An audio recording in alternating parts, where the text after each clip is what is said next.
Usha clinic ಅವರಿಗೂ ಮತ್ತು Usha clinic ಸಿಬ್ಬಂದಿಯವರಿಗೂ ನಮ್ಮ ನಮಸ್ಕಾರಗಳು. ಏನು ಹೇಳೋದಪ್ಪ ಅಂದರೆ, ನಮಗೆ ಮದುವೆ ಆದಮೇಲೆ 2 ವರ್ಷ ಮಕ್ಕಳಾಗಿದ್ದಿಲ್ಲ. ತಿರ್ಗಾ ಒಂದು ಆಸ್ಪತ್ರೆಗೆ ಹೋದ್ವಿ, ಸಣ್ಣ ಸ್ಮಾಲ್ ಕ್ಲಿನಿಕ್ಕು ಮಾನಸಿ ಅಂತ, ಅಲ್ಲಿ ಟ್ರೀಟ್ಮೆಂಟ್ ತೊಗೊತಾ ಇದ್ವಿ. ತಿರ್ಗಾ ಪ್ರೆಗ್ನೆನ್ಸಿ ಆಗಿತ್ತು, ಒಂದು 3-4 ಮಂತ್ಗೆ ಆಟೋಮೆಟಿಕ್ ಆಗಿ ತಿರ್ಗಾ ಲೆಫ್ಟ್ ಆಯಿತು. ಅದಾದಮೇಲೆ ತಿರ್ಗಾ ಬೇಸತ್ತು ಏನು ಮಾಡೋದಂತ ಯೋಚನೆ ಮಾಡ್ಕೊಂಡು ಕೂತ್ಕೊಂಡಿದ್ವಿ. ಅದಾದಮೇಲೆ ಅವ್ರು ಮಾನಸಿ ಅನ್ನೋರೇ ಡಾಕ್ಟ್ರು ಉಷಾ ಕ್ಲಿನಿಕ್ ಅವ್ರಿಗೆ ರೆಫರ್ ಮಾಡಿದರು.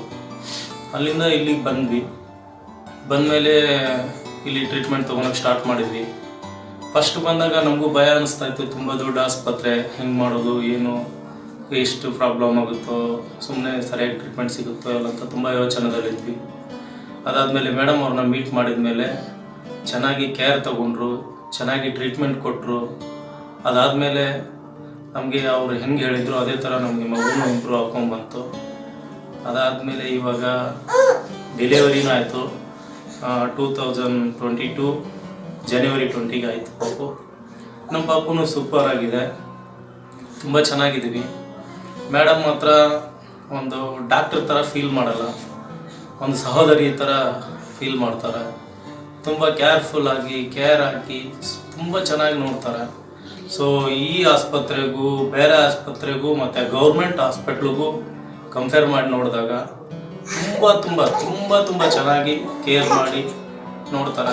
ಇನ್ನೊಂದು ನಂದು ಎಕ್ಸ್ಪೀರಿಯನ್ಸ್ ಹೇಳಬೇಕು ಅಂದರೆ, ಇಲ್ಲೇ ಒಂದು ನಮ್ಮ ಬ್ಯಾಂಗ್ಳೂರಲ್ಲೇ ಗೌರ್ಮೆಂಟ್ ಆಸ್ಪತ್ರೆಗೆ ನಾವು ಹೋಗಿದ್ದೀವಿ.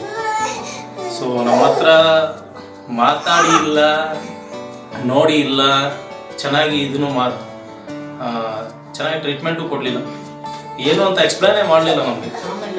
ಸೊ ಅದಾದಮೇಲೆ ಇಲ್ಲಿಗೆ ನೋಡಿದ್ರೆ ಅವ್ರು ಹೇಳೋದಕ್ಕೂ ಇವರು ಟ್ರೀಟ್ಮೆಂಟ್ ಕೊಡೋದಕ್ಕೂ ತುಂಬ ಸೂಪರ್ ಆಗಿದೆ, ತುಂಬ ಚೆನ್ನಾಗಿ ನೋಡ್ತಾರೆ. ನಾವು ಫುಲ್ ಸಂತೋಷವಾಗಿದ್ದೀವಿ.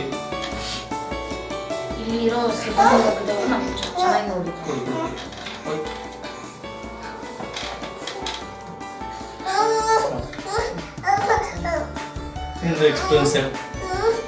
ಇಲ್ಲಿ ಬಂದಮೇಲೆ ನಮಗೆ ತುಂಬ ಚೆನ್ನಾಗಿ ಅನಿಸಿದೆ. ಡಾಕ್ಟರ್ ಉಷಾ ಮೇಡಮ್ ಅವರು ತುಂಬ ಚೆನ್ನಾಗಿ ಟ್ರೀಟ್ಮೆಂಟ್ ಕೊಟ್ಟಿದ್ದಾರೆ. ಇಲ್ಲಿರೋರು ನಮ್ಗೆ ತುಂಬ ಚೆನ್ನಾಗಿ ನೋಡ್ಕೊಟ್ಟಿದ್ದಾರೆ. ನಮಗೆ ತುಂಬ ಖುಷಿಯಾಗಿದ್ದೀವಿ.